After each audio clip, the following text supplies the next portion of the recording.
Minha vida seja assim, consagrada a Ti, Senhor. Possa sempre Tu por mim opera o Seu amor, a minha palavra Salvador, do Teu sangue puro carmesim. Minha vida toma para ser, Senhor, Tua para sempre, sim. Que meus pés somente vão onde os santos possam ir, numa eterna canção. Minha voz se faça ouvir, a minha palavra Salvador, no Teu sangue puro carmesim. Minha vida toma para ser, Senhor, Tua para sempre, sim. Seja o meu tempo já consagrado em Teu labor, que meus lábios, Jeová, fale só do Teu amor, a minha palavra Salvador, no Teu sangue puro carmesim. Minha vida toma para ser, Senhor, Tua para sempre, sim. Toma, ó Deus, o meu querer, faz, ó Teu, ó Salvador, hoje habita no meu ser, enche-me do Teu fervor, a minha palavra Salvador, no Teu sangue puro carmesim. Minha vida toma para ser, Senhor, Tua para sempre, sim. Ó, recebe, ó Senhor, quando venho me prostrar a Teus pés, ó Salvador, hoje vem me consagrar,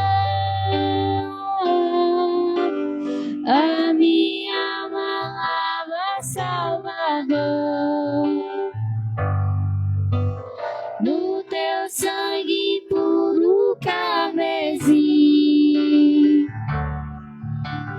Minha vida toma para ser, Senhor, Tua para sempre, sim. Agradecemos a oportunidade.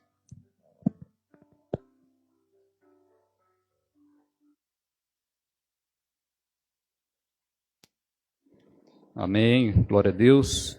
Hoje, irmãos, é dia da celebração da Santa Ceia, onde a igreja cumpre a ordenança do nosso próprio Senhor Jesus, ao lembrarmos do seu sacrifício ali na cruz, ao repartirmos o pão, o cálice, nós relembramos a remissão do pecado através da sua morte e ressurreição, para a glória de Deus.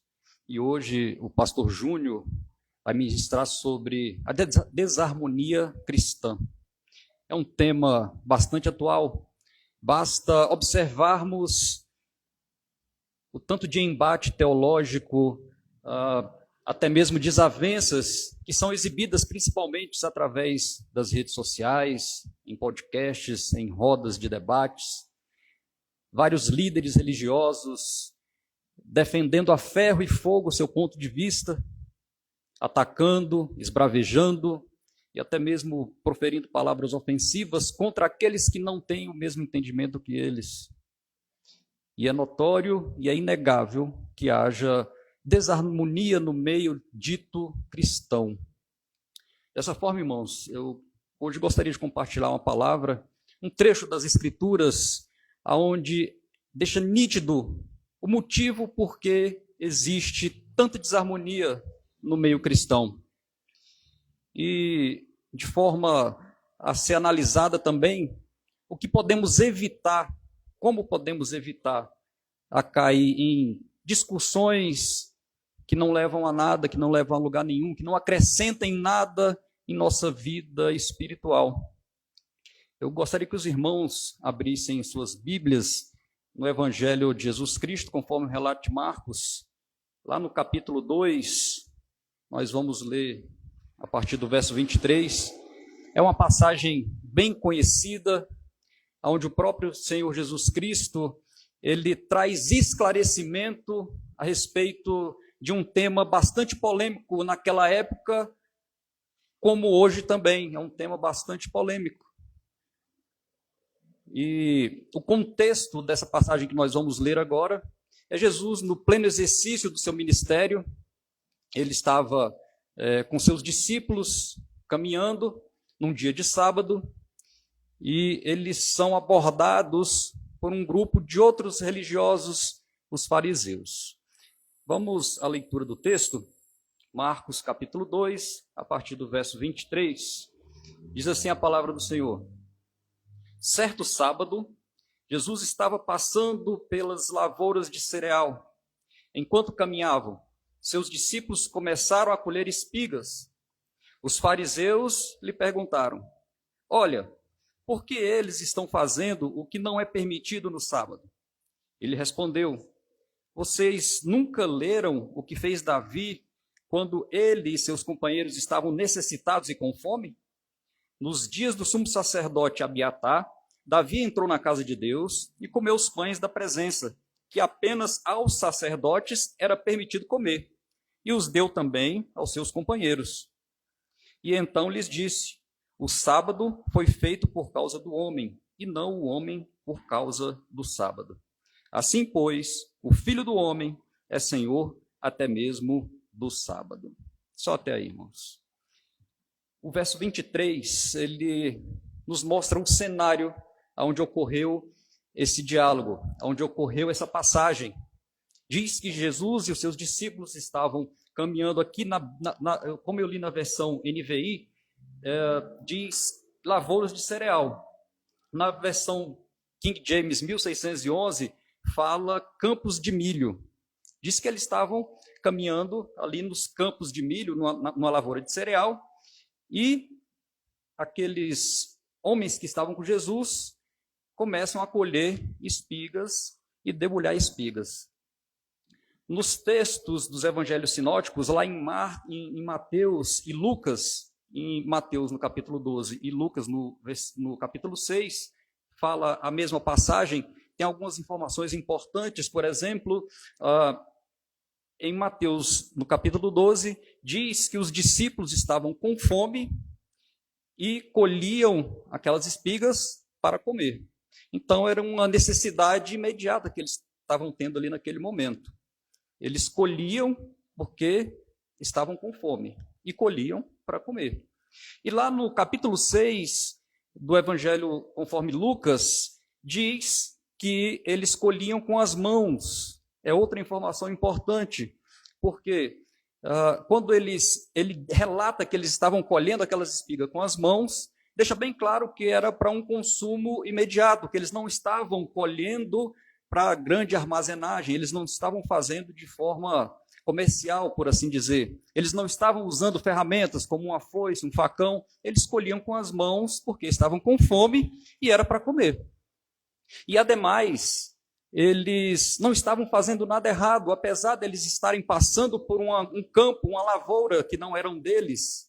A lei mosaica autorizava que, quando um judeu passasse por um campo judeu, ele podia colher para comer, para suprir uma necessidade imediata. Eles não estavam roubando. Então, assim, como diz no meio militar, o meio em que eu vivi, quando a pessoa estava certa, diz que está coberto e alinhado. Está coberto e alinhado, não tem furo. Eles estavam cobertos e alinhados, ainda que estivessem fazendo aquilo ali no dia de sábado, que foi a acusação que os fariseus fizeram contra eles. Estava claro e evidente que eles estavam colhendo para consumo próprio, imediato. Eles estavam viajando, eles certamente não tinham grande quantidade de comida com eles. Eles estavam colhendo para suprir uma necessidade imediata. Tranquilo? Agora, no verso 24, entra em cena um outro grupo religioso, que são os fariseus. Aqueles que sempre buscavam ocasião para acusar Jesus, ocasião para acusar e combater, porque eles já estavam decididos que queriam eliminar Jesus. Na altura desse relato que nós acabamos de ler, eles já tinham levantado oposição contra Jesus. Então, eles, sem perder a oportunidade, questionaram Jesus, aqui no verso 24. Eles lhe perguntam, olha, por que eles estão fazendo o que não é permitido no sábado? Qual era a acusação que pesava contra Jesus e seus discípulos ali, que eles estavam fazendo esse tipo de questionamento? Era a falta de observância do quarto mandamento, lá de Êxodo, capítulo 20. Vamos ler de forma rápida aqui, se os irmãos nem precisam abrir, eu já trouxe aqui separado, só para a gente ter aqui uma ideia mais bem fundamentada.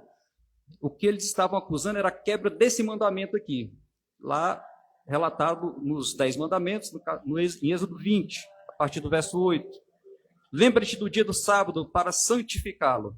Trabalharás 6 dias e neles farás todos os teus trabalhos. Mas o 7º dia é o sábado, dedicado ao Senhor, o teu Deus. Nesse dia não farás trabalho algum, nem tu, nem teus filhos ou filhas, nem teus servos ou servas, nem teus animais, nem os estrangeiros que morarem em tuas cidades. Pois em 6 dias o Senhor fez o céu e a terra, o mar e tudo que nele existe. Mas no 7º dia descansou. Portanto, o Senhor abençoou o 7º dia e o santificou. Parece que agora pegaram Jesus num erro, né? Mas nós precisamos lembrar por que Deus instituiu o sábado. E não precisa ir muito longe para a gente entender isso. Basta ler o que está escrito, o que nós acabamos de ler. Por que Deus instituiu o sábado? Qual era o propósito de Deus ter instituído o sábado? Não, como eu falei, não precisa ir muito longe. Nós acabamos de ler aqui. Era um dia separado. Era um dia que era para ser santificado.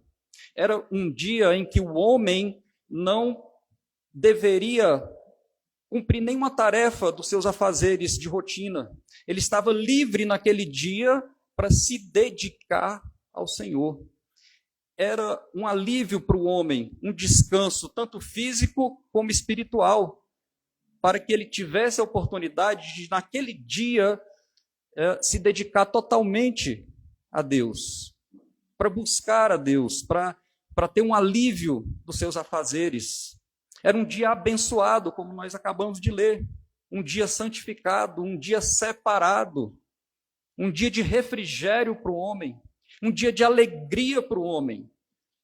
O homem deveria esperar o dia do descanso, que é isso que significa o Shabat, né? É um dia de descanso, ele devia esperar aquele dia com alegria, com prazer, se regozijar na presença do Senhor. Foi para isso que Deus instituiu o dia de descanso. Hoje nós vivemos esse dia no primeiro dia da semana, que é o dia em que Cristo ressuscitou. E era o dia para nós nos dedicarmos, era o dia para nós nos alegrarmos, é o dia em que nós nos reunimos como corpo de Cristo para a glória de Deus. Um dia de alegria, um dia de descanso e de refrigério. Era esse o objetivo. Mas o que acontece? Essas mesmas pessoas que estavam questionando a Jesus, com vários anos de ensinamento rabínico, tornaram esse dia um pesadelo. Através de acréscimos na palavra de Deus, através de tradições, esses homens impuseram condições que era impossível o homem descansar e cumprir o que Deus havia estabelecido, como um refrigério, como um dia de regozijar na presença do Senhor. Eles fizeram tanto acréscimos, que inclusive um deles era que era proibido debulhar até com as mãos qualquer grão. Era tanto acréscimo que eles, por exemplo, eles demarcaram uma distância que o homem poderia se afastar da sua casa. Digamos que o homem poderia se afastar da sua casa uma distância de 1 quilômetro. Se o homem andasse 1 quilômetro e 1 centímetro, ele já estava em pecado. Ele já estava passível de condenação. Era esse tipo de acréscimo. Disse que só para essa parte de trabalho, eles acrescentaram 39 regras arbitrárias e autoritárias que condenariam o homem caso ele incorresse em erro. Mas vejam que o quão distante eles chegaram daquilo que Deus havia estabelecido como uma bênção, que era o dia do descanso. Por isso, eles estavam ali cobrando e falando e acusando Jesus e os seus discípulos, por que eles estavam pegando cereal com a mão, por que eles estavam trabalhando. Na concepção humana deles, eles estavam em pecado. Jesus e seus discípulos já estavam em pecado, já eram passíveis de condenação. Era isso que estava acontecendo ali. Então, eles acusaram Jesus e seus discípulos de quebrar o quarto mandamento, segundo a visão deles. Agora vem a resposta de Jesus. A partir daí, Jesus ele usa pelo menos dois argumentos para mostrar para eles o quão eles estavam errados. O tanto que a visão daquilo que Deus havia estabelecido estava distante do que eles estavam falando e daquilo que eles viviam. Diz assim no verso 25, onde Jesus começa a argumentar com aqueles fariseus, com aquele grupo religioso, estavam ali supostamente em nome de Deus, cobrando aquilo que era certo e trazendo desarmonia naquele momento. Diz assim o verso 25, Jesus respondendo. Ele respondeu: vocês nunca leram o que o que fez Davi, quando ele e os seus companheiros estavam necessitados e com fome? Veja que Jesus ele começa a fazer a sua defesa dando uma pancada naqueles homens. Já pararam para pensar o que é isso que Jesus falou para aqueles homens, aqueles fariseus, mestres da lei, defensores da palavra? Ele já começa perguntando: vocês nunca leram? Eles eram mestres da lei. Jesus pergunta para eles se eles nunca tinham lido as Escrituras. Porque o que eles estavam falando estava totalmente fora de contexto. Estava totalmente longe do que Deus havia estabelecido. E que autoridade de Jesus? Ali ele já começa a mostrar verdadeiramente quem ele era. Porque tem que ter muita autoridade você chegar diante dos mestres da lei naquela época e perguntar: vocês nunca leram? Porque eles eram os detentores da sabedoria, eram rabínicos. E Jesus pergunta para ele: vocês nunca leram? No verso 26, ele fala aquilo que eles nunca leram, supostamente nunca leram. Diz assim: nos dias do sumo sacerdote Abiatar, Davi entrou na casa de Deus e comeu os pães da presença, que apenas aos sacerdotes era permitido comer, e os deu também aos seus companheiros. Jesus aqui faz uma citação lá de 1 Samuel, capítulo 21, onde narra que Davi, ao ter certeza de que Saul estava realmente querendo matá-lo, ele foge e passa por uma cidade chamada Nobe, aonde estava o sacerdote, na verdade é Aimeleque. Aqui Marcos, ele cita sacerdote Abiatar, porque Abiatar era o filho de Aimeleque. Aimeleque, ele foi morto logo após esse episódio. E Abiatar assumiu o sacerdócio. Mas essa é uma questão que não interfere aqui no entendimento. Então, Jesus, ele levanta, ele relembra essa passagem em que Davi, fugindo de Saul, ele passa lá no sacerdote e pede pães para se alimentar para ele e os seus companheiros. E o sacerdote, ele fala: olha, eu não tenho pão comum, mas eu tenho o pão aqui da presença, o pão da proposição. Eram 12 pães que eram colocados sobre a mesa no tabernáculo, que ficava a semana inteira, e no final de semana eram substituídos aqueles pães, 12 pães, cada um representando uma tribo de Israel. E quando aqueles pães eram substituídos, só quem podia comer daqueles pães eram os sacerdotes. Era o que determinava a lei cerimonial. Então Davi não podia, como ele não era sacerdote, ele, em tese, não poderia comer daqueles pães. Mas o sacerdote, ele entendeu que era uma necessidade imediata daqueles homens.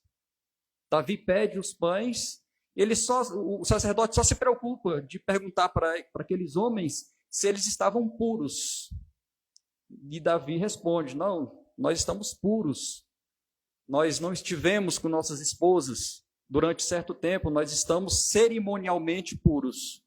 Então, o sacerdote, por entender que a necessidade fundamental e imediata deveria ser suprida, mesmo que ele tivesse que entregar os pães da proposição. E assim ele faz. Porque o princípio da lei era salvar vidas e fazer o bem. O princípio da lei era esse. Então, Davi toma os pães, dá aos seus companheiros e eles se alimentam. Ele abriu uma exceção. O sacerdote entendeu a necessidade naquele momento e abriu uma exceção. É isso que Jesus estava trazendo aqui. Olha, os meus discípulos, eles colheram o milho com as mãos, eles para se alimentar, assim como Davi também se alimentou dos pães que só os sacerdotes poderiam comer por conta de uma necessidade imediata. Esse foi o primeiro argumento de Jesus. Se os discípulos se alimentaram conforme a necessidade, foi semelhantemente o que Davi fez também. Vocês nunca leram isso? Vocês não entendem que o propósito da lei é salvar vidas e fazer o bem? Aí agora Jesus entra com o segundo argumento, lá no verso 27. E então lhes disse: o sábado foi feito por causa do homem, e não o homem por causa do sábado. Assim, pois, o Filho do Homem é Senhor até mesmo do sábado. O que Jesus estava evocando ali naquele momento? A própria sequência da criação. Nós sabemos que o homem foi criado no 6º dia, antes do estabelecimento do sábado. Então Jesus fala: o sábado foi criado por causa do homem, não o contrário.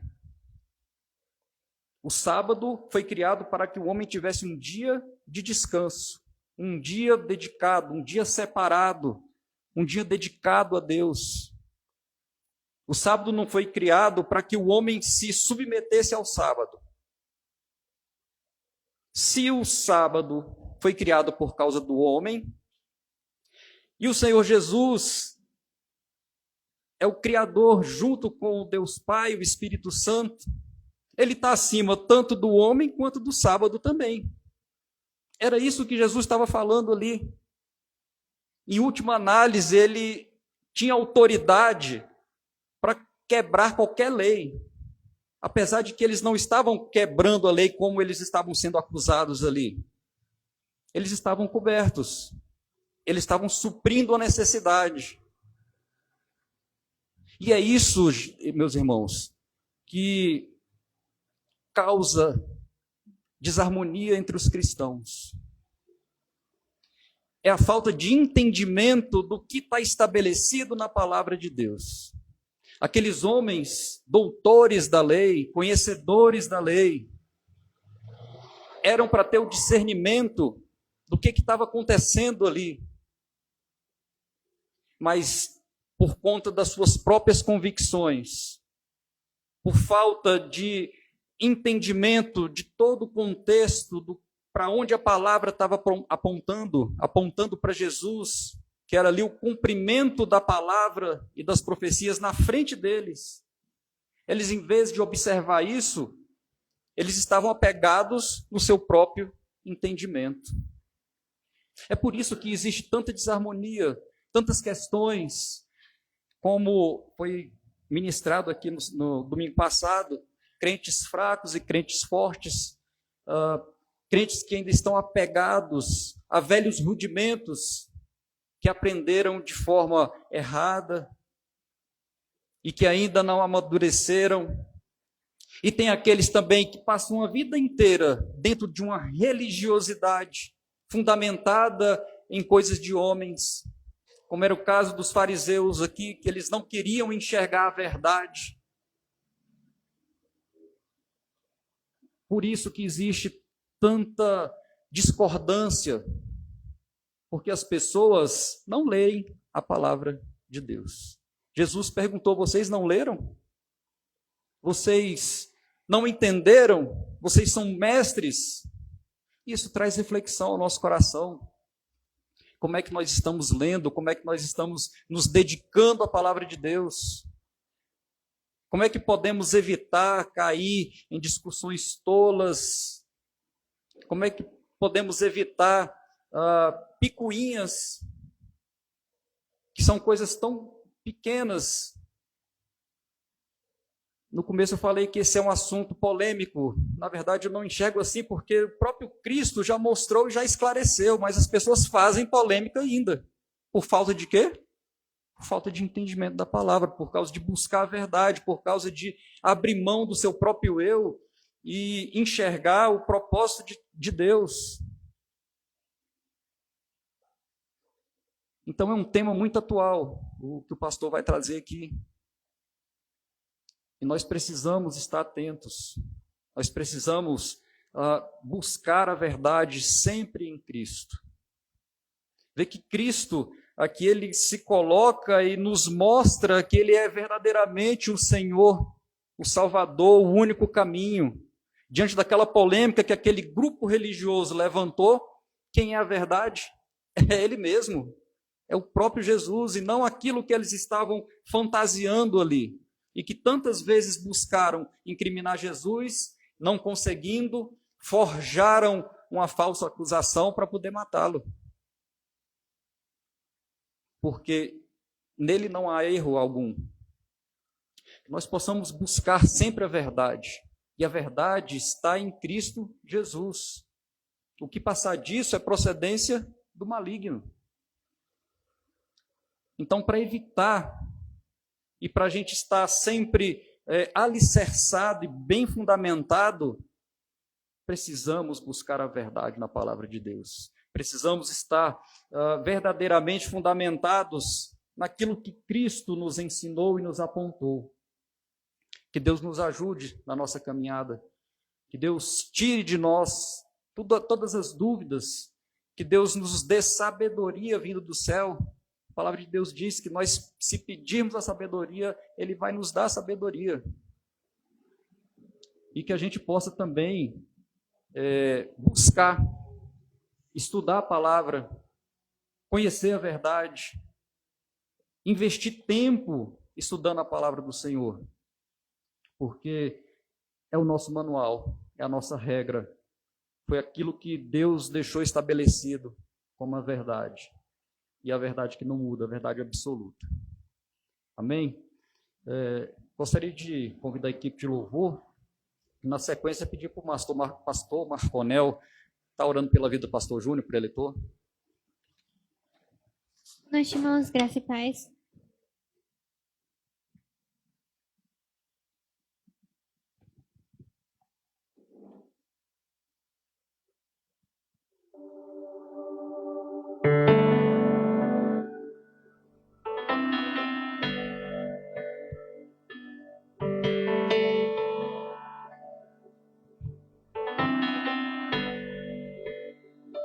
Te amo, Deus, tua graça nunca falha. Todos os dias eu estou em tuas mãos, desde quando me levanto até eu me deitar, eu cantarei da bondade de Deus. És fiel em todo tempo, em todo tempo tu és tão bom. Com todo fôlego que tenho, eu cantarei da bondade de Deus. A doce voz que me guia em meio ao fogo, na escuridão, tua presença me conforta. Sei que és meu Pai e que amigo és. Eu vivo na bondade de Deus.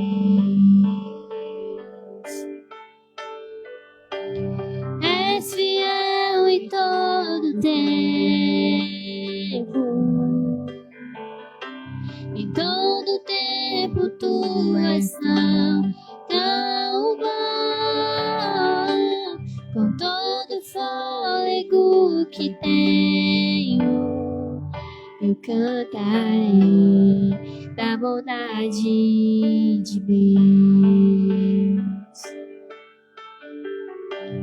És fiel em todo tempo,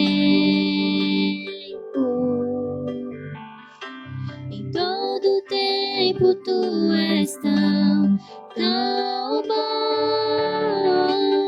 Com todo fôlego que tenho, eu cantarei da bondade de Deus. Agradecemos a oportunidade.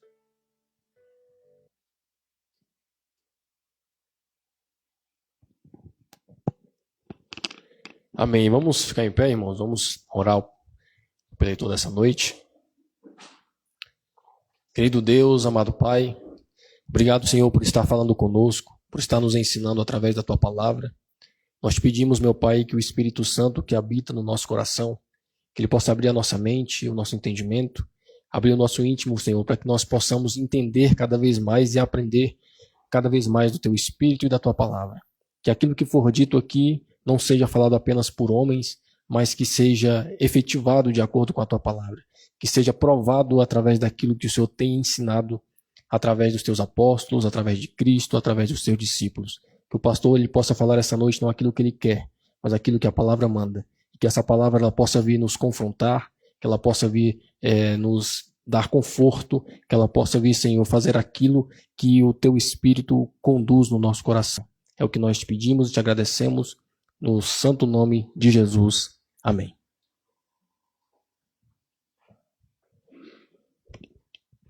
Amém, boa noite, igreja, graça e paz a todos.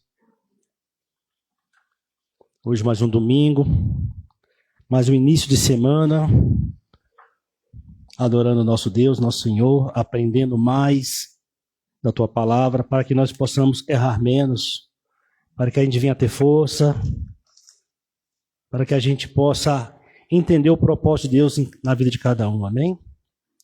Agradeço ao irmão Franklin pela mensagem, uma bela reflexão, nos traz a refletir de fato como devemos andar e nos relacionar com os irmãos, com todo aquele que o Senhor chamou a lidar com as diferenças, né?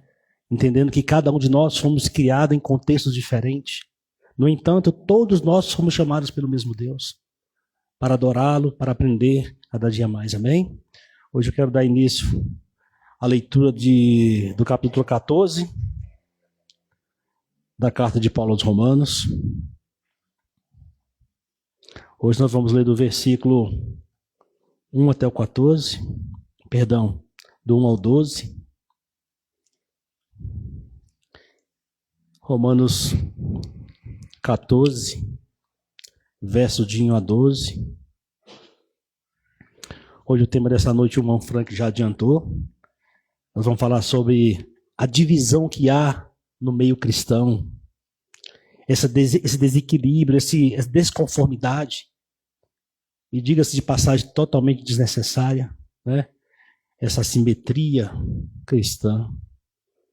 Nós, aqui no contexto da carta, né, que Paulo traz à igreja de Romana, havia um grande número de judeus aliados aos gentios que se converteram ao cristianismo. E nós bem sabemos, né, que os judeus eles tinham um costume, um modo de viver. Eles não comiam qualquer tipo de alimentos, né? Ele guardava dias especiais. Imagine, irmão, uma igreja onde pessoas têm esse costume e outros que estavam no mundo vivendo de todo tipo, de toda forma. E Jesus chama todos eles para compor a sua igreja. Imagina no dia da ceia, que é o que o capítulo 11 de 1 Coríntios fala, que Paulo tenta colocar ordem na igreja, na casa de Deus, né? Então imagina, como é que é bem diferente de hoje. Naquela época as pessoas faziam uma verdadeira ceia, né? Eu entendo, eu acho, né? Eu penso que cada um traria um prato. Imagina, o irmão traz carne de porco, o outro não come. O outro traz vinho, o outro não bebe. Imagina a discussão que seria. Vamos fazer a reunião no sábado, outro sábado eu não posso, que é o dia sagrado. É sobre isso que Paulo está falando. São discussões que não levam a lugar nenhum. Então Paulo tenta explicar através da carta o que de fato merece a nossa atenção, né? Não perder tempo com besteiras, com picuinhas que não levam a lugar nenhum, a não ser a discórdia. E a igreja de Deus, o povo de Deus, ele tem que ser unido. Tem que estar em unidade, no mesmo espírito, no mesmo propósito. É por isso que nós temos a Bíblia Sagrada, para estar nos orientando.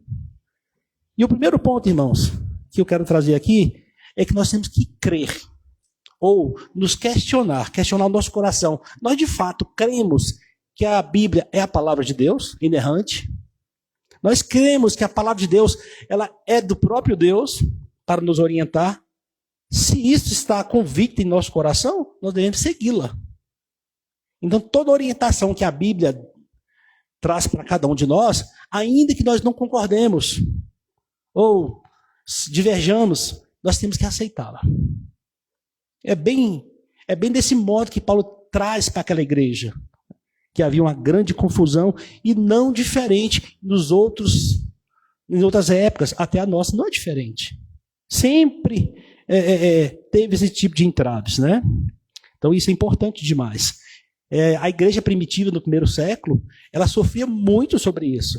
Então Paulo, ele passava, assim como os demais apóstolos, ensinando que Jesus era o Messias, que Jesus era o Senhor do sábado, que Jesus era o Cordeiro de Deus que tirou o pecado do mundo, que não há mais nenhuma condenação para aqueles que estão em Cristo. No entanto, as pessoas se apegavam a pequenas coisas, achando que aquilo não era suficiente, porque eles aprenderam que tinha que continuar guardando o dia santo.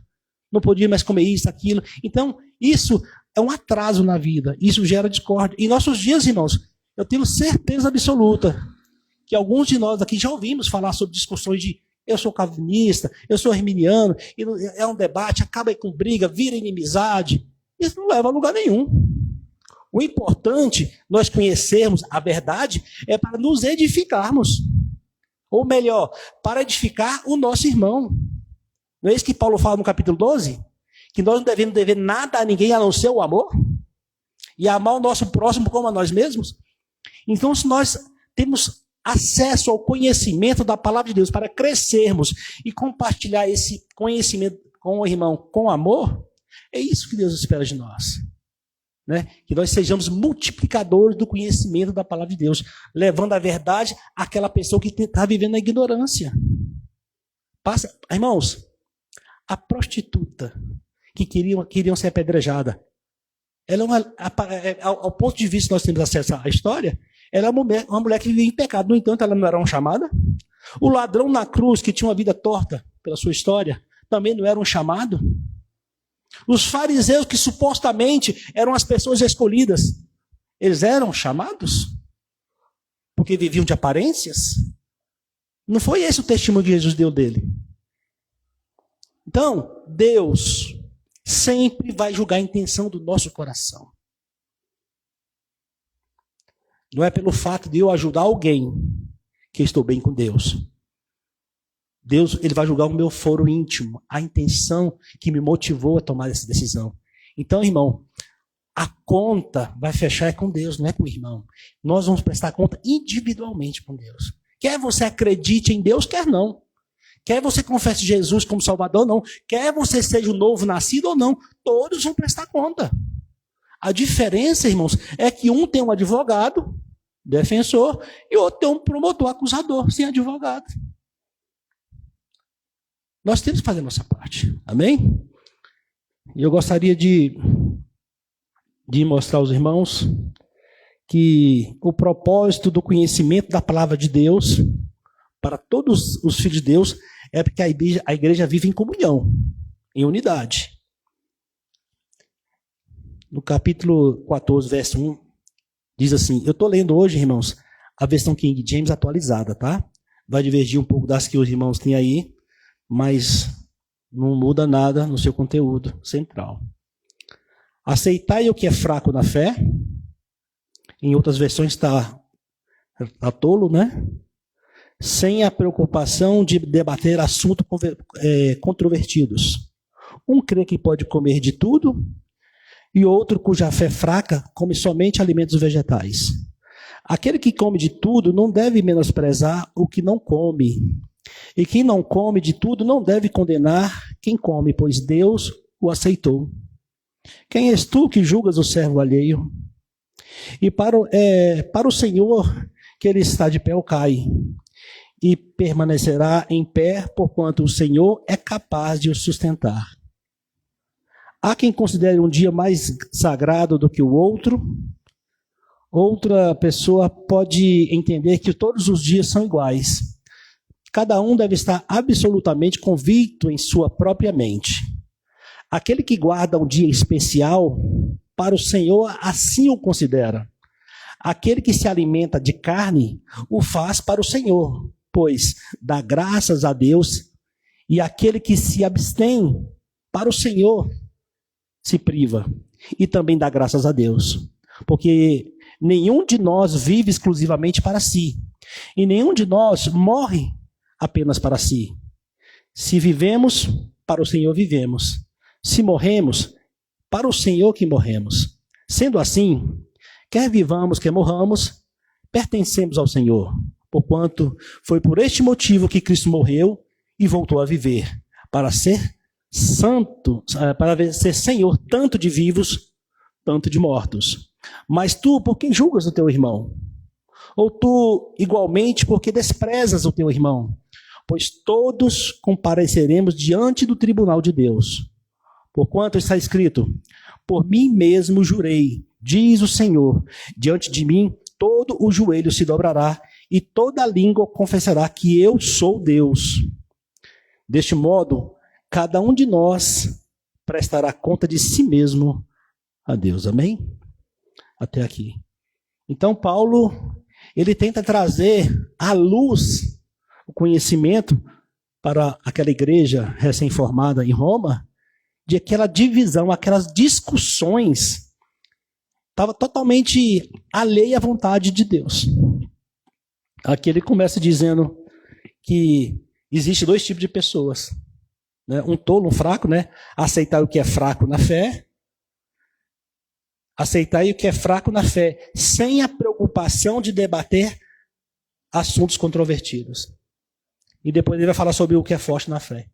Não significa, irmão, que uma pessoa tem mais espiritualidade do que a outra. Não é isso. Ou um é favorito mais do que o outro diante de Deus. Não é isso que ele está falando. Aqui ele está trazendo a questão de maturidade.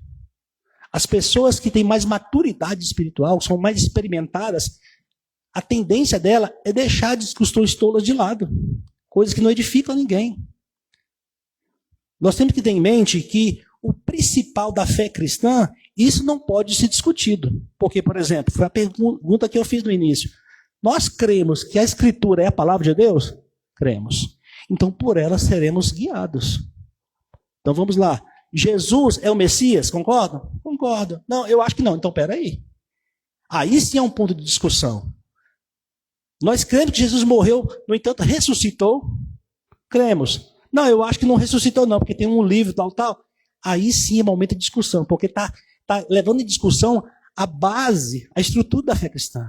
Agora, se um come carne de porco, se um guarda o sábado, se o outro guarda o domingo, se o outro guarda a terça-feira, são coisas irrisórias. Isso não vai levar ninguém a lugar nenhum, é só discussões bobas. Fica você guardando o seu sábado, e eu guardo o meu domingo, e o outro não guarda nada, e ponto final, não se leva em discussão.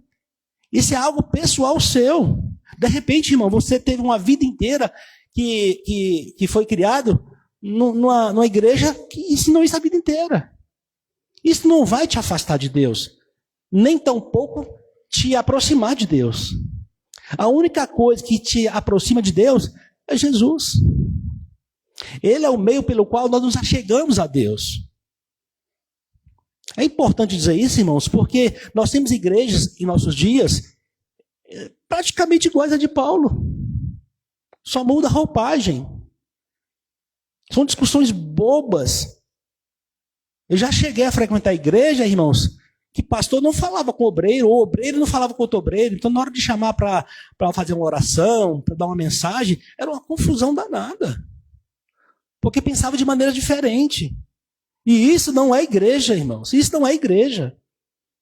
É por isso que é importante que as pessoas que Deus levantou para ministrar na igreja, leia a palavra de Deus.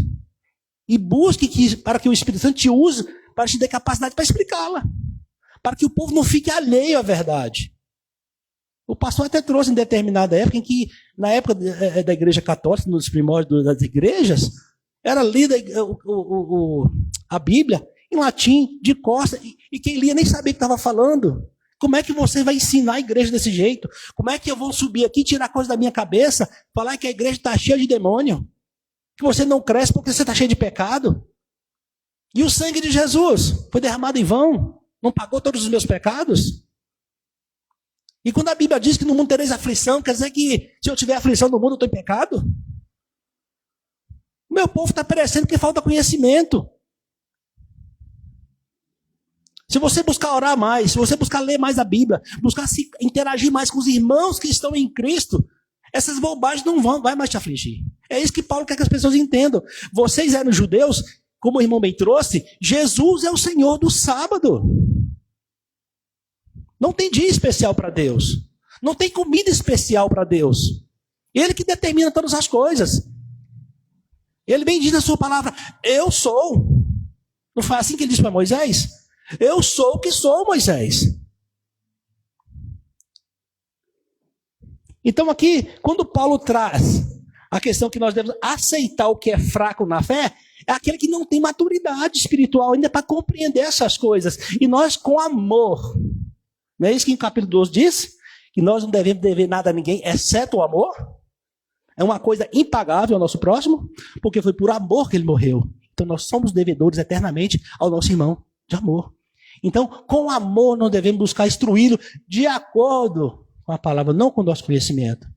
Aceitar é aquele que é débil, que é falho, que é imaturo na fé, que é tolo, como algumas versões diz, sem a preocupação de debater assuntos controversos, sem sentido, que não leva a lugar nenhum. Esta é a instrução de Paulo. Com isso, a igreja cresce, porque uma igreja amadurecida, alimentada, não tem discussão tola. Aí eu trago a responsabilidade para os líderes da igreja, para aqueles que foram levantados para ensinar, para ministrar. Tem que buscar saber o que de fato a Bíblia está ensinando, para não ensinar errado para a igreja. Porque a Bíblia diz uma coisa, irmãos, isso é muito sério. A quem mais é dado, mais será cobrado. Se Deus te chamou para ministrar, para ensinar, e você não está fazendo conforme a Bíblia te orienta, você vai pagar mais um preço alto. Você vai ser cobrado. Ele continua. Um crente pode comer de tudo. E outro cuja a fé é fraca, somente alimentos vegetais. Aquele que come tudo não deve menosprezar o que não come. A quem não come de tudo não deve condenar quem não come, pois Deus o aceitou do jeito que você é. Deus aceitou os gentios do jeito que eles eram. Pessoas mundanas, em sua maioria ladrões, prostitutas, e uma variedade de pessoas, de situações, Deus aceitou daquela forma. Assim como aquele povo que foi eleito, que eram judeus, que receberam a lei, Deus também os aceitou. Nem todos, mas foi daquela forma que Deus aceitou. E é Deus que vai tratar com cada um. O que Deus quer de mim e de você? Obediência. Respeito com a sua palavra. E nós sejamos de fato cristãos, como o nome nos diz, né? Denomina cristãos, pequenos cristos. Ser exemplo de Cristo. Então, por que Paulo traz dessa forma? Porque naquela época, os gentios, eles adoravam outros deuses e sacrificavam os animais. E aquela carne eles vendiam. Era muita carne, era muito sacrifício dos animais. E aquelas pessoas que era religiosa, que era, como Paulo chama, tolos na fé, eles falavam assim, eu não vou comer essa carne, porque vai lá que ela foi sacrificada a um ídolo. Então eu vou comer nada, eu só vou comer vegetais. É justamente esse o ponto que o pastor Rafael trouxe na pregação passada dele. Vocês lembram que eles falaram? Ele falou sobre uma oferenda que determinada pessoa faz, colocando um galo preto na estrada. Eu como, não como? Não foi isso que ele falou no culto passado? E aí, irmão? Você é um pequeno na fé ou um grande na fé? Você é fraco ou forte? Você compreende isso? O pastor já deu um exemplo aqui sobre Davi. O pão não era para Davi comer, mas Davi comeu. Qual é a intenção do seu coração?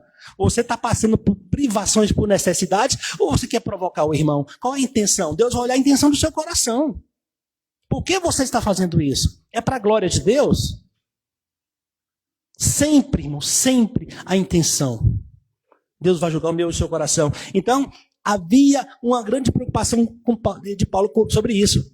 Então, uns não queriam comer carne porque tinha esse entendimento, preferindo comer legumes, verduras, do que se correr o risco. Mas eu pergunto para vocês, qual é o risco que o irmão tem, que o cristão tem, de comer qualquer coisa neste mundo? Se tudo ele fez para a glória dele, se ele criou todas as coisas e santificou todas as coisas. Quando Deus fez o homem lá no Jardim do Éden, ele falou de todas as frutas, de todas as sementes vocês podem comer. Não foi assim? No entanto, depois do pecado, até dos animais nós podíamos comer. Ele santificou todas as coisas e fez uma seleção de animais que podiam, eram impuros e não eram. Mas Jesus, ele veio quebrar essa lei cerimonial em que as pessoas fazem rituais. Então, se eu estou passando necessidade, irmão, estou no meio do mato e tem um pássaro lá que eu não podia comer, um pássaro exótico, eu não vou morrer de fome, irmão, tenha certeza que eu vou comer. Agora, se eu estou com meu irmão Frank lá, que ele, se eu comer, eu vou abalar a fé dele, eu vou caçar banana no meio do mato, coquinho, não vou prejudicar meu irmão. Porque ele está com a fé, ele é um recém-nascido na fé. Então, Deus vai olhar essa intenção. Então, eu agi com maturidade, com sabedoria. É isso que Deus espera de mim e de você. Não confrontar. Eu vou comer isso aqui para provocar o irmão e deixar ele morrer de fome. Para deixar de ser besta. É isso que eu tenho que fazer? É isso que Deus quer que nós entendamos. Não escandalizar o irmão, porque eu sou mais maduro na fé. E o que não tem esse conhecimento, que é pequeno na fé, que é fraco, não fica apontando o dedo no nariz do outro também, não. Então, irmão, quem julga é Deus. Ele levantou o fraco da mesma maneira que o forte, mas não tem hierarquia entre esses dois lá no céu. Não há essa hierarquia. E ele continua falando. Quem és tu que julgas o servo alheio? Todos os servos, todos nós somos de Cristo. Somos presentes de Deus para Cristo. É isso que ele está dizendo. É para o Senhor que ele está em pé ou cai. E permanecerá em pé, porquanto o Senhor é capaz de sustentar, de suster. Há quem considere um dia mais sagrado do que o outro, e outra pessoa pode entender que todos os dias são iguais. Cada um deve estar absolutamente convicto da sua própria mente. Lembra do estudo de Romanos? Nós não devemos nos conformar com este mundo, mas transformá-lo através do quê? Da mudança da mente. A nossa mente tem que ser a mente de Cristo. Tudo para a glória dele. Irmãos, nada do que Jesus fez foi para a sua glória. Porque ele não veio como Deus, ele veio como servo. Todas as suas decisões, ele orava antes. Mesmo no seu momento de fraqueza, ele fala: Pai, contudo, seja feita não a minha, mas a tua vontade. Lá no jardim Getsemane. Por que nós somos melhores do que Jesus? Porque nós não podemos nos submeter ao nosso Senhor, sabendo que todos nós somos servos. Assim como a igreja de Corinto, irmão, as demais igrejas em que Paulo pastoreava tinham problemas, muitos problemas. O povo de Deus, ele entra no reino do céu com muito esforço, é se esforçando para abrir mão da sua vontade, da sua inteligência carnal. Nós temos que buscar inteligência lá do alto. Então nós temos que ter convicto, irmãos, de que a palavra de Deus nos orienta dessa maneira e é assim que nós vamos agir. A questão que ele traz aqui sobre a guarda do sábado, de dias especiais, das 3 festas anuais que eles faziam. Então, os judeus queriam continuar fazendo. E Paulo estava mostrando, gente, não é necessário. Jesus veio e essa lei cerimonial foi cumprida em Cristo. Ele é o Senhor do sábado. Todos os dias agora são guardados em Cristo. Era a briga contra os fariseus. Os fariseus andavam impecavelmente vestidos. No entanto, as atitudes dele não era cristã. E Jesus os condenou, chamando de hipócritas, de falsos. Fez até uma semelhança como sepulcros caiados, por fora bonito, pintadinho, mas por dentro cheio de vermes, podre, fedido. Porque Deus olha lá dentro. Então é importante eu não estar chamando a atenção do irmão que está guardando sábado ou domingo, ou isso ou aquilo, ou faz jejum 7 vezes na semana. Irmão, tu vai morrer magro desse jeito. Para, já comer, irmão. Jesus não olha isso não. Irmão, deixa a pessoa. Ele está fazendo isso, não é para a glória de Deus? Aí você também não faz, não é para a glória de Deus? O intuito final não é glorificar Deus? É isso que Paulo está falando. Tudo é para a glória de Deus. Um guarda o dia, outro não guarda. Por quê? Esse não vai guardar porque está glorificando a Deus. Esse está guardando para glorificar a Deus. Tudo que você fizer, seja para a glória de Deus. É isso que Paulo está falando. Então, irmão, nós podemos todas as coisas.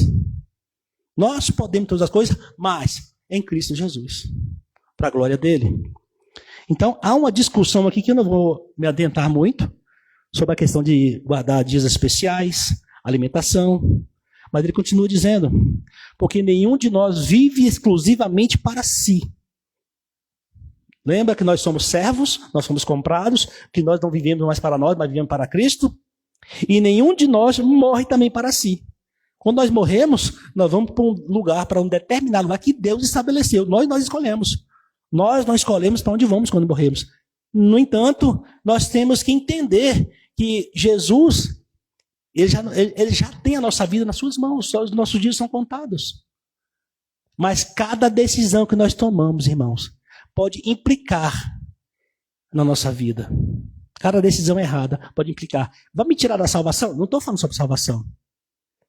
Pode fazer com que você sofra, com que você seja desprezível, seja menos amado na igreja, se torne uma pessoa indesejável, uma pessoa chata, Já ouviu falar no crente chato? Que toda vez que encontra com a pessoa só fala que você vai para o inferno, não pode beber, não pode fazer aquilo, que as pessoas não podem nem suportar. Seja uma pessoa sadia. Seja uma pessoa normal. Nem 8, nem 80. A Bíblia me chama a compreender que Deus quer as coisas com equidade. Eu tenho que saber ministrar a palavra de Deus quando Deus me dá a oportunidade, com sabedoria. Se eu vejo que a pessoa tem traumas, eu não vou ficar afetando o trauma da pessoa, cutucando ali. Calma, seja sábio. Isso Deus espera de mim e de você.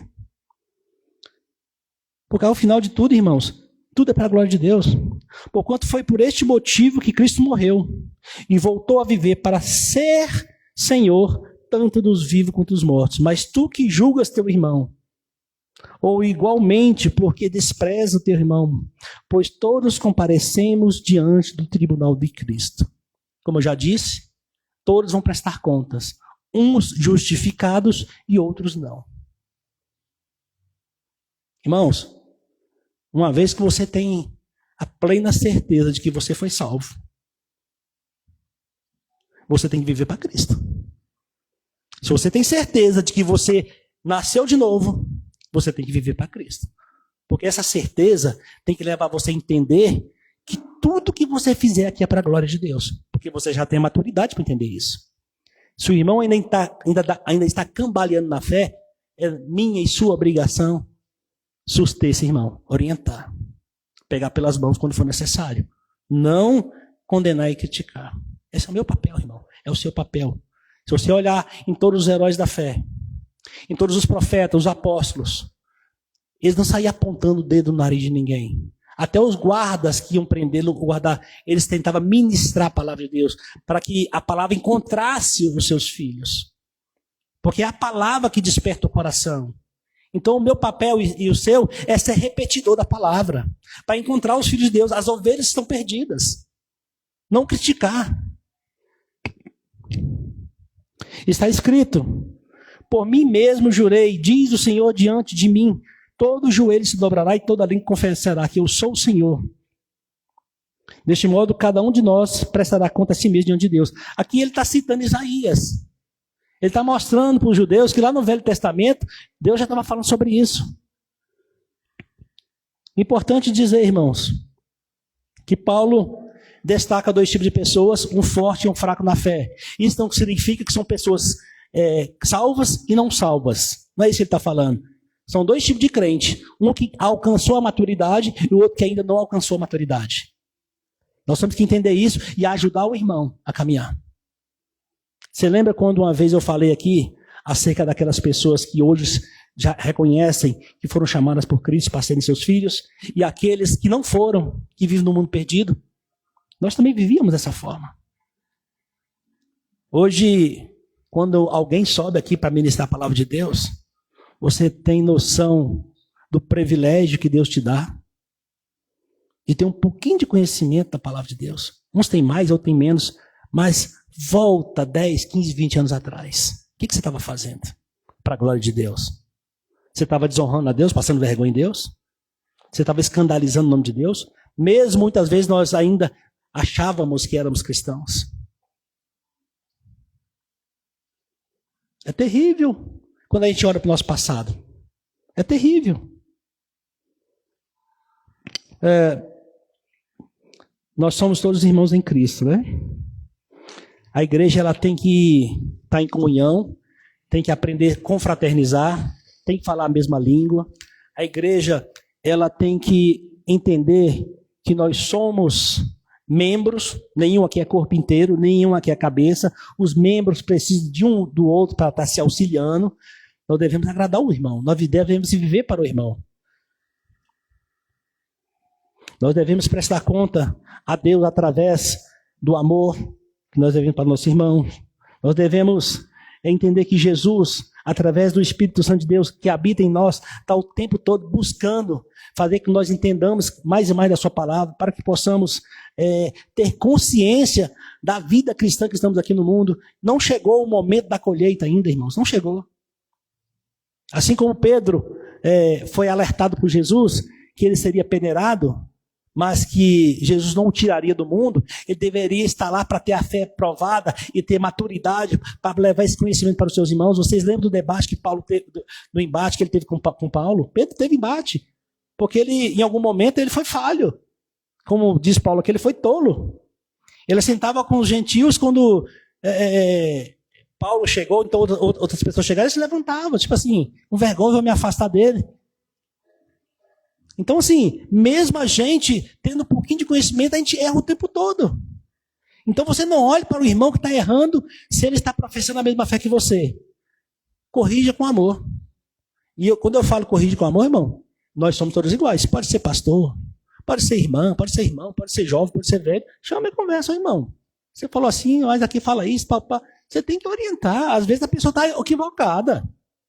Agora, discutir por conta de bobagem não leva a lugar nenhum. Leva a desarmonia, leva a desunião. Aí eu pergunto para você, você acha que na igreja hoje, espalhada por este mundo inteiro, tem pessoas sentadas, ceando, que não falam com o outro? Tem. Tem pessoas que vêm, às vezes está casado, né? Só vem a mulher, só vem o marido que estão brigados e vem e toma ceia? Vem. Isso é falta de quê? De reverência. De respeito. É falta de respeito e reverência a Deus.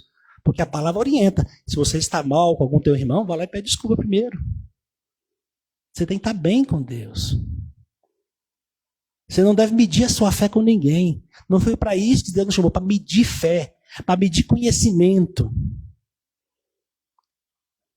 Pelo contrário, Ele nos chamou para nos humilharmos, para sermos servos um do outro. Ele ainda dá o exemplo, ele se humilhou, lavou os pés dos apóstolos para mostrar que quem quer ser maior, que seja o menor. Nas redes sociais, como o irmão bem disse, a pessoa aprende todos os ensinamentos de Calvino. Aí fica doida procurando um herminiano para ficar discutindo. E fica. Até um bloqueia o outro. Aí tem a discussão sobre o sábado, outra é sobre o batismo. Outra é sobre o dia da ressurreição. Outra é o dia que Jesus vai voltar. Outra é sobre o milênio. Outra é sobre o anticristo. E fica discutindo. E está edificando quem nessa história? Parece coisa de criança. Deixa a pessoa falar sozinha, irmão. Ou sai do grupo, sei lá. Mas você tem que avaliar o seguinte. Isso vai glorificar Cristo? Isso vai trazer conhecimento, edificação para alguém? Não. Então sai. Ou se você não quer sair, fica escutando lá, anota e vai procurar na Bíblia se de fato isso está acontecendo, se tem procedimento. Mas assim, não dê sua opinião, não leve seu conhecimento, não leve para o coração. Não é assim que diz? A pessoa levou para o coração, ficou irritada. E eu digo uma coisa, irmãos, muitas das pessoas que discutem são estudiosos da palavra de Deus, estudiosos, conhecem muito, mas não entendem nada, porque se entendesse não estava discutindo. Amém? Então, aqui, meu irmão, essa carta, esse capítulo 14, o 15, Paulo vai falar sobre isso, sobre o relacionamento que nós devemos ter com os cristãos que têm mais maturidade e os que têm menos maturidade. É isso que Paulo vai destacar aqui, porque era o que mais pegava lá na igreja de Roma. Os judeus, né, que era um povo que já seguia a lei de Deus, com cerimônias, tudo aquilo, e gentios que pegaram do mundo não sabiam de nada. Chegava lá, matava um porco, faziam uma comida lá e os outros escandalizavam. Ia fazer uma reunião no dia do sábado, o outro queria ir.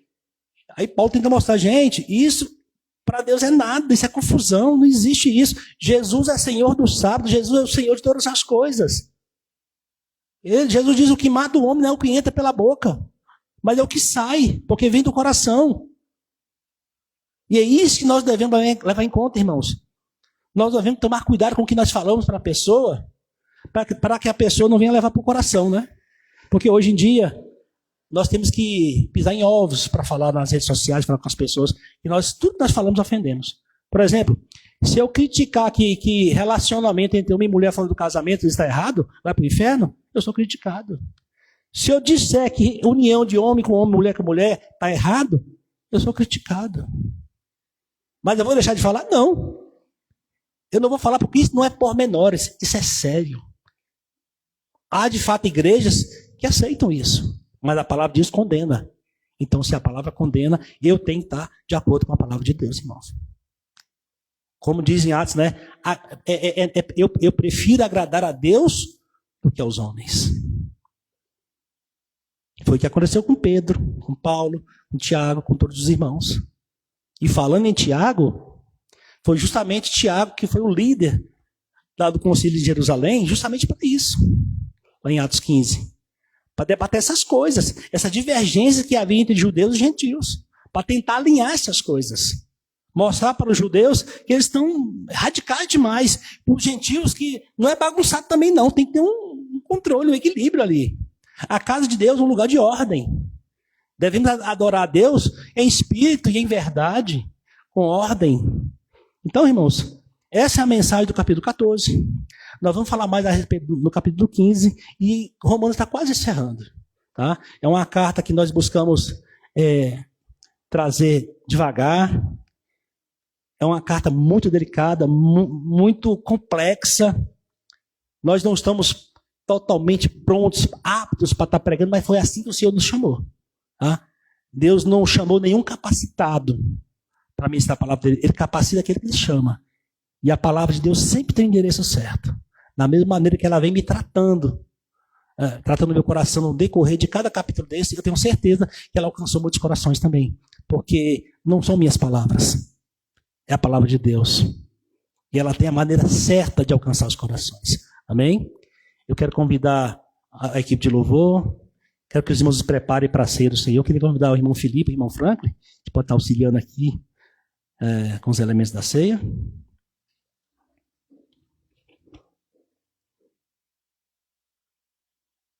Boa noite, irmãos, graça e paz.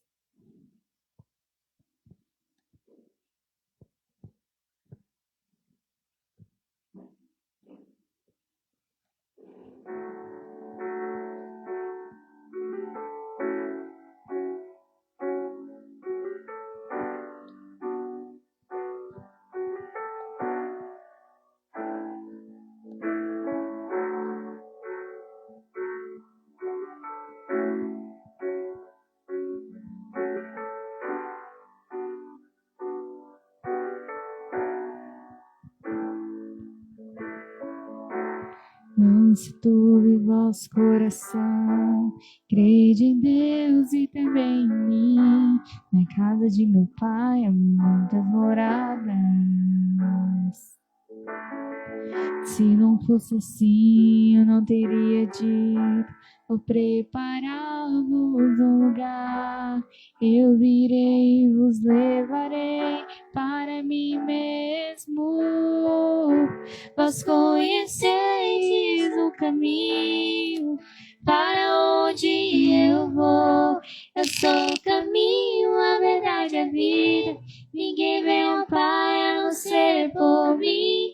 Em verdade eu vos digo, porque eu vou para o Pai. Mas aquele que crê em mim, obras maiores fará.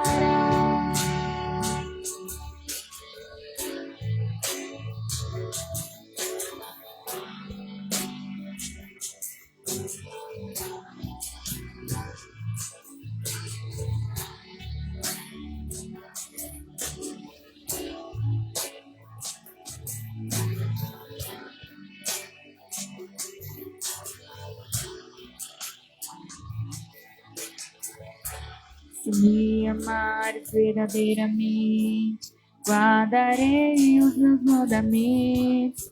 Eu rogarei ao Pai e Ele vos dará o Consolador, o Espírito da verdade, que o mundo não pode receber, mas Ele habita em vós e estará em vós para sempre. Aquele que tem os meus mandamentos e os guarda, este é o que me ama. E se alguém me amar, será amado por meu Pai. Eu também o amarei e me manifestarei a Ele.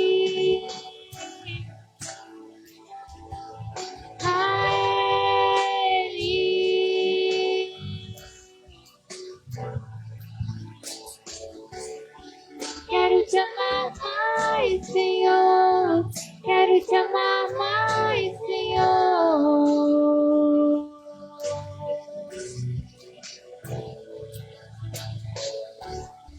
Quero te amar mais, Senhor.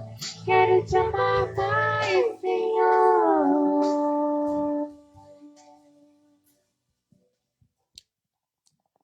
Amém, glória a Deus.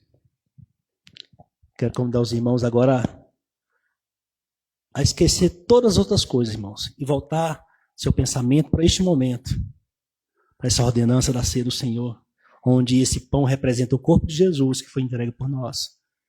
E esse suco foi o sangue dele que foi derramado para que nós possamos ter nossos pecados apagados, perdoados, para que a inimizade que havia entre nós e Deus fosse desfeita.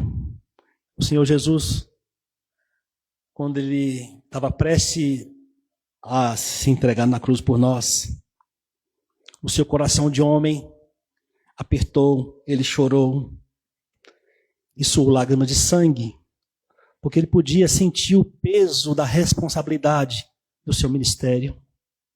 Ele estaria se entregando por muitas almas, para perdoar muitos pecados. Nós jamais vamos sequer compreender o que ele passou naquela cruz. Ele nos poupou dessa dor. E eu queria que os irmãos refletissem, tentassem imaginar Jesus naquela cruz, olhando para você e falando assim: é por você que eu estou aqui. É para perdoar o seu pecado. Eu te aceito do jeito que você é. E Paulo traz essa mensagem para a gente poder celebrar a ceia, que ele diz: pois eu recebi do Senhor o que eu também vos entreguei, que o Senhor Jesus, na noite que foi traído, tomou o pão, e logo após haver dado graças, o partiu e disse: isto é o meu corpo que é dado por vós. Fazei isto em memória de mim. Do mesmo modo, depois de comer, ele tomou o cálice e declarou: este cálice é a nova aliança no meu nome, no meu sangue. Fazei isto todas as vezes que o bebedes em memória de mim. Portanto, todas as vezes que comerdes deste pão e beberdes desse cálice, proclamais a morte do Senhor até que ele venha. Por este motivo, quem comer do pão ou beber do cálice do Senhor indignamente será culpado de pecar contra o corpo e o sangue do Senhor. Examine, pois, o homem a si próprio, e dessa maneira toma o pão e beba o cálice. Pai Santo, seguindo a tua ordenança, estamos aqui reunidos na tua casa. Porque nós cremos que o Senhor Jesus morreu em nosso lugar e ressuscitou e está à direita de Deus Pai Todo-Poderoso. E este ato foi aceito por ti, Pai. E nós fomos remidos. Todos os nossos pecados foram apagados. Nós agora podemos ter comunhão com o Senhor. Nós somos contados como teus filhos, Senhor Deus. No entanto, estamos no mundo, Senhor Deus, e precisamos do teu auxílio. E assim, Pai, que também cremos que o Senhor enviou o teu Filho, enviou o teu Espírito Santo para habitar em nós, para nos instruir, para nos ensinar, para nos fortalecer. Nós pedimos, Pai, que o Senhor venha cada dia mais fortalecer a nossa fé, Pai, nos trazendo maturidade para que não venhamos, Pai, ter discussões tolas com aqueles irmãos que ainda estão caminhando, engateando na fé. Aqueles que o Senhor deu mais maturidade, Pai, que possa fazer com amor e com paciência. E aqueles que ainda não têm, Pai, que não venha se precipitar julgando aqueles que já têm. Que possamos viver em unidade, Pai, em comunidade cristã, adorando o teu nome, Senhor Deus, porque afinal de todas as coisas são para o teu nome. Edifica a tua igreja, edifica cada família aqui representada, edifica todos os filhos, Pai, que estão neste mundo precisando de um socorro espiritual, de uma palavra da verdade, Pai. Que o Senhor venha nos usar, Senhor, venha nos capacitar para que possamos, Pai, de fato, levar a verdade àqueles que ainda não conhecem, não tiveram acesso à tua palavra, Pai. Eu te peço no nome do Senhor Jesus, que o Senhor abençoe a tua igreja, Pai. E deste modo, irmãos, nós possamos comer e beber desse sangue, desse cálice, em nome de Jesus.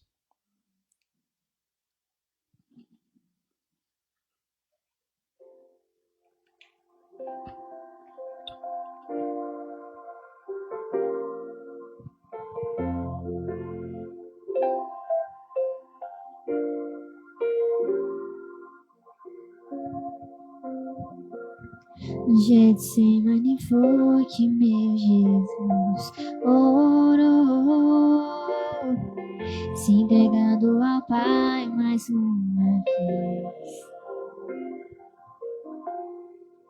Logo vieram pessoas para me levar para a maior das provações.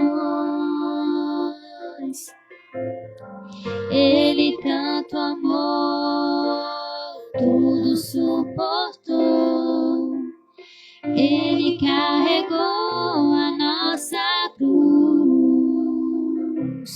Oh, veio os cravos nas mãos, seu corpo a sofrer naqueles momentos de dor.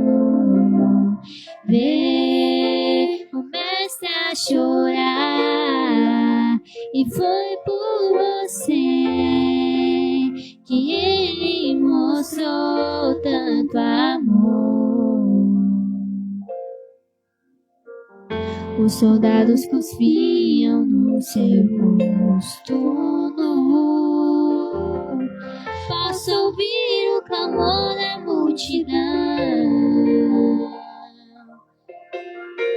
E Jesus, a olhar aquele céu azul, pede ao Pai que lhes dê o seu perdão. Ele tanto amou, tudo suportou.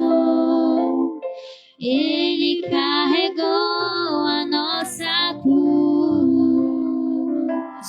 Oh, vê os cravos nas mãos, seu corpo a sofrer naqueles momentos de dor.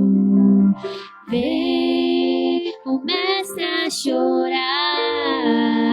e foi por você que ele mostrou tanto amor. Agradecemos a oportunidade.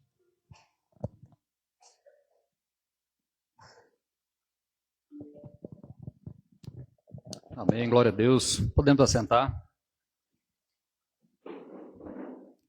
Amém, glória a Deus. Meus irmãos, nós passamos 2 domingos aqui sendo ministrados a respeito das fraquezas da fé, dos fortes na fé, e de como devemos ser centrados, ter a nossa fé centrada em Cristo Jesus. Foram os ensinamentos profundos. Eu agradeço a Deus pela vida do pastor Rafael, que ministrou domingo passado, pastor Júnior, que ministrou hoje, com a mesma profundidade também, nos mostrando como devemos caminhar com a fé, baseada naquilo que o Senhor Jesus nos ensinou. Aquela passagem que eu trouxe agora mais cedo, lá em Mateus, tem um acréscimo onde Jesus, falando ali, respondendo aos fariseus, ele cita o profeta Oséias, capítulo 6, verso 6, ele falando para os fariseus, que se eles entendessem o que ele dizia na palavra, que misericórdia Deus quer e não sacrifício, eles não estariam condenando pessoas inocentes. E é isso que nós devemos buscar, entender o que Deus tem de propósito na nossa fé, sabendo que devemos agir com misericórdia, com amor, com tudo aquilo que Cristo nos ensinou através da sua vida, através do seu ministério e através da sua palavra. E nós devemos ter cuidado, né, com essa questão, não levar ao extremo nem da fraqueza da fé e nem também se achar maduro demais na fé. Aquele que é fraco na fé, ele muitas vezes crê que a salvação é em Cristo e na guarda de um dia específico, não é só em Cristo. Ele tem um acréscimo a fazer, ele traz alguma coisa que tem que somar com Cristo. E a palavra de Deus mostra que não é assim. Esses são os fracos na fé. E da mesma forma, aqueles que se dizem muito fortes, muito maduros, às vezes negligenciam. Por exemplo, Deus estabeleceu o dia de descanso para que o homem consagre aquele dia e dedique aquele dia ao Senhor. E muitas vezes as pessoas se acham tão maduros que negligenciam esse dia. Achar todos os dias é dias de louvar a Deus. E deixa de vir à igreja por qualquer motivo. Deixa de vir à igreja, de congregar, de se reunir, de cumprir um outro mandamento que é muito maior, de estar junto na casa do Senhor por qualquer motivo. Às vezes, coisas que dava para resolver durante a semana, deixa para resolver no domingo. Deixa de vir para a casa do Senhor por causa de um jogo, por qualquer motivo. Então, nós temos que ter esse equilíbrio, esse cuidado e andar centrado na vontade e na verdade de Deus. Amém? Que Deus abençoe a cada irmão aqui presente. Nós estamos encerrando e antes de encerrar, novamente gostaria de convidar todos que estejam conosco aos domingos aqui às 18 horas, a comunidade cristã O Caminho, situada na Ponte Alta Norte, Avenida Buritis. O culto é sempre transmitido também através do Instagram, mas estão todos convidados a estarem aqui presencialmente. Amém? Vamos ficar de pé, vamos encerrar e agradecer a Deus. Amém? Querido Deus, eterno Pai, nós glorificamos o Teu santo nome e Te exaltamos, ó Deus. Te agradecemos, ó Pai, pelo esse culto, Te agradecemos, ó Deus, porque o Senhor falou aos nossos corações. E nós Te pedimos, ó Deus, o fortalecimento, o direcionamento, a sabedoria para colocarmos em prática, ó Deus, tudo aquilo que o Senhor tem falado conosco. Abençoa cada vida aqui, cada família aqui presente, que o Senhor possa direcionar os passos, que o Senhor possa guardar, que o Senhor possa trazer sabedoria. Tudo que nós formos fazer, ó Pai, durante essa semana e durante todos os dias da nossa vida, seja para a glória do Senhor. Usa-nos, ó Deus, conforme o Teu querer e a Tua vontade. Que nós estejamos sempre, ó Deus, entendendo e buscando a Tua presença dentro de nós. É o que nós Te pedimos e Te agradecemos em nome de Jesus. Amém. Está encerrado, irmão. Que Deus abençoe. Tenha uma semana abençoada.